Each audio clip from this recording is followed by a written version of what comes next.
കുറച്ച് മഴ 3 ദിവസം പെയ്തു. എന്താണ് കേരളത്തിലെ സ്ഥിതി? നമ്മൾ കാണുന്നുണ്ട്, പപ്പടം പൊടിയുന്ന പോലെയാണ് കേരളത്തിലെ റോഡുകൾ പൊളിഞ്ഞു പോകുന്നത്. അല്ലേ?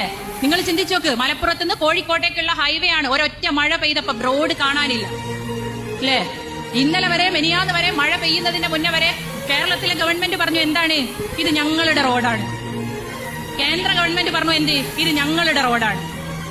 അങ്ങനെ ഒരാളെ റോഡാണ്, ഞങ്ങളെ റോഡാണെന്ന് പറഞ്ഞു. പിറ്റേന്ന് എന്ത് ചെയ്തു? മഴ പെയ്ത് റോഡ് ഒലിച്ചു പോയപ്പം ഇത് ഞങ്ങളെ റോഡല്ല. രണ്ടു കൂട്ടരും പറഞ്ഞു എന്ത്, ഇത് ഞങ്ങളെ റോഡല്ല. ഇന്നലെ ഫേസ്ബുക്കിൽ ആരോ ഇട്ടു, ഇന്നലെ വരെ അതല്ലെങ്കിൽ ഇരട്ടപ്പിതാവ് 2 അച്ഛന്മാരുണ്ടായിരുന്ന റോഡ് ഇന്ന് എന്തായി? യത്തീംഖാനയിലായി പോയി. ആരുമില്ല റോഡ് പൊളിഞ്ഞപ്പോ. അല്ലെ? ഈ സ്ഥിതി നിങ്ങൾ ചിന്തിച്ചു. ഇവിടെ ഒരു സ്ഥലത്ത് മാത്രമല്ല, ടോൾ ബൂത്ത് ഉണ്ട്, ടാക്സ് നമ്മളോട് കൃത്യമായിട്ട് വാങ്ങുന്നുണ്ട്, നമ്മളെ കയ്യിൽ നിന്ന് കിട്ടാവുന്ന എല്ലാം അവർ വാങ്ങുന്നുണ്ട്. നമുക്കൊന്നും ധൈര്യമായിട്ട് ഒരു റോഡിലൂടെ ഒരു മഴ പെയ്താൽ യാത്ര ചെയ്യാൻ കഴിയില്ല. ഈ കേരളം ഒരു മൺസൂൺ സ്റ്റേറ്റ് ആണ്. ഇവിടെ മഴ പെയ്യും. ഇത് ആദ്യമായിട്ടല്ല മഴ പെയ്യുന്നത്. അപ്പൊ കൃത്യമായിട്ട് അതിനെക്കുറിച്ച് പഠനം നടത്തി അതിനനുയോജ്യമായിട്ടുള്ള സംവിധാനങ്ങളാണ് ഈ സ്റ്റേറ്റിൽ ഉണ്ടാക്കേണ്ടത്. ആർക്കപ്പൊ അതിനൊക്കെ നേരം?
കൊറോണ മരണം ഉണ്ടല്ലേ തിരുവനന്തപുരത്ത്?